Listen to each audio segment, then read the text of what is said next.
napapansin sa iyong mga Welcome to the Municipality of San Sebastian. I am Honorable Antelo Gabriela, newly elected Municipal Mayor of the State. I am Carol Jean Gulaui, the Municipal Local Government Operations Officer of the Municipality of San Sebastian. Ang pinakamalaking problema po sa Barangay Poblacion 1 is wala po silang solid waste management plan. In short, wala po silang proper waste disposal. So, ang nagiging epekto po nito ay una ay sa health and sanitation. At saka, isa rin po itong malaking sagabal sa kanilang livelihood dahil nga po sa kung saan-saan nila tinatapon yung basura nila, napunta sa coastal areas at yung main na pangkabuhayan nila na po dito ay sa fishing.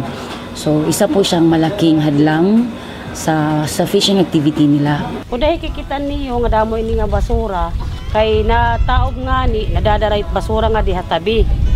Katima, waray na nga ni dagat, naglulotay na nga niya, nahibibili ng mga basura, kaya sugarin ka damuan ng basura din nga. Iyon nahikikitaan. Sa ini nga nagkukos nga, kay ano nga ang mga pagdakopyan at mga masag, pasayan, bisala ano nga mga tikang ang mga laman dagat, talagod tinala nam nadadakopi nung ini nga mga basura. Ako po si Elizabeth Ida, 39 years old. Nagukoy ha Barangay 1, Poblacion, San Sebastian, Samar.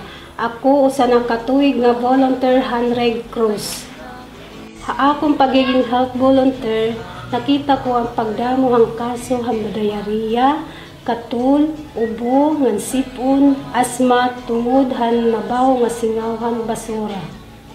Ang gimbuhat dara nga usa ako nga health volunteer han Red Cross para mataganhing solusyon amo ang pagtudlo han tama nga sanitasyon, sugad han tama nga paghugas hang kamot, ngan paghapil hang basura, ngan tama nga paglimpyo hang talibungan. Kung hindi nakakasira ng kalikasan, darating ang panahon, mga ibong dala ay wala nang madadakuan. Punong dati ay kay katag, ngayon'y namamatay dahil sa ating kalukuhan. Lahat ng bagay na narito sa lupa, biyayang galing sa Diyos kahit nung ika'y wala pa. Ingatan natin at huwag nang sirain pa, pagkat pag kanyang